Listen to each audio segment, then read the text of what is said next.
been pretty excited to talk about this Kahlil Blu album named Dog here. It's not really one that's getting a huge amount of buzz right now, but hopefully my review here, as positive as it's going to be, will at least shine a light on the album and make you think, yeah, you know what, I'm going to check this out. Which is always what I love and want this channel to be about anyway, but it's always great to find an album that's genuinely really enjoyable and also be able to shine a light on it and hopefully give it some kind of boost. It's funny because you're probably not totally familiar with the name Kahlil Blu, but I'm pretty sure you'll be at least familiar with a few names that he's been affiliated with in the past. You've got Mavi, you've got Medhane, I think that's how you say it. It's like Medhane, that guy.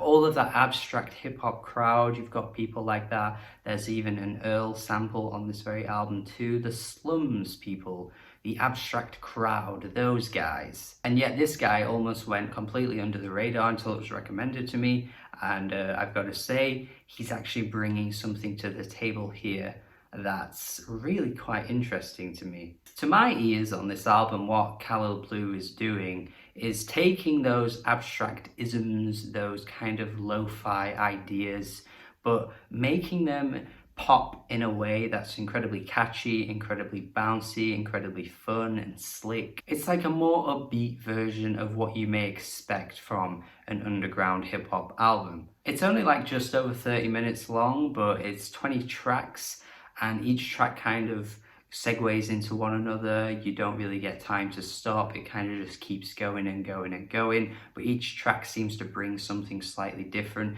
whether it's a really catchy refrain or a really bouncing beat, or even both of those things at times, which makes it an incredibly sugary listen at points, in the best kind of way though. You got Runway Talk, which features Mavi, a great track, this one. The friggin' chorus is so damn good. It's got really light production. It's just such a great tune. The track before that seems to be a bit more harder hitting, in the sense that the beat is so booming and his voice is so drony and monotone. It's like a mixture of like Cyber and Ramirez. If those two artists just came together and made a track. Then you've got the hook on this track as well, which is really good. I got gold sweats, I got gold sweat. He diversifies his flows a lot on this album too, to the point where you get some really playful tracks where he's switching things up constantly with his voice. UFO is a great example with that. You even got tracks like Chewing Gum, where he throws in these ad-libs too, in this Playboy Carti type of way, which is something I wasn't quite expecting, but it works really well. And although I don't think you could make direct comparisons to someone like Carti or Carti's music, because I don't think this guy is really wanting to be, you know, labeled as a trap artist, but there are moments that take those elements, I think, from those genres and those ideas, and he places them into this album, and it just works so well. Like, for example, Melwood, which is just straight up like something you'd get out of a Navy Blue album, the most recent Navy Blue album, but then you just switch it up in some kind of way, and you turn it up and make it more upbeat, and the beat just takes over, and it just has this like flavor to it that you wouldn't quite expect from something that Navy Blue would do. But what Kahlil Blu is doing here is managing to find a way of mixing these two worlds together. 119 July is so damn colorful in the most Lil Uzi Vert type of way. Then you got Rex, which is this track that's just got so many braggadocious lines coming out left, right, and center. And these tracks are so short as well that they manage to pack in a punch, even though they're sometimes not even touching a minute long or just over a minute long. Something like Land as well, where it's just showing how much versatility he has as an artist and a producer, because here he's not even rapping at all, he's just singing the whole time, and it sounds so bloody good. And you've got the track Brand New, where the hook sounds straight out of something that Tyler the Creator would have done on Igor or even Flower Boy. Like, it's just such a dead ringer for that sound, and yet he's just making it his own. He's making it all his own. This guy really sounds quite unique for this genre, I think, at the moment. He manages to find a way to work in Earl Sweatshirt's The Mint instrumental on the track Oh Well, or it's at least the sample that Earl uses, one of those two things. But instantly I was like, shit,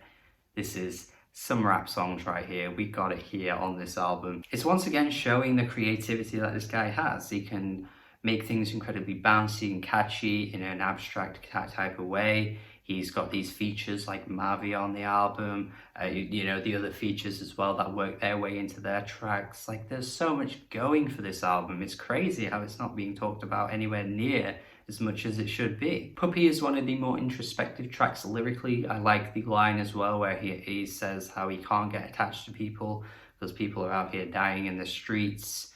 And, you know, just the idea of attaching yourself to someone and the possibility that they're dying, you know, or maybe even getting killed in the streets is just too difficult to handle. It's too much to take on board. And to be fair, I wouldn't say there's a great deal of tracks here that stand out lyrically that well, but I think because of how much he brings to the tracks in terms of how he's producing them and how he's rapping over them, he's just got this style down to a T, and I think it's exciting. I think it's really exciting to see this new guy come out of nowhere almost and bring forward such a great album here. So many fusions coming together, so many ideas. It's impressive. It's really impressive. I want to see where this guy goes next, and I want to see more people talking about this, and hopefully you check it out based on my recommendation, because it's easily an 8 out of 10. So thank you for watching my review. Hopefully you enjoy it as much as me. Let me know your thoughts if you've listened to it, if you like it as much as I do. If you don't like it, that'd be great. I just want to hear your thoughts in the comments. Please tell me that you've listened to it though, because you got to listen to it. I want to hear you listen to it. Tell me you've listened to it. Thank you for watching my review. Have a good day. Subscribe if you haven't already. Go check out this album, and goodbye.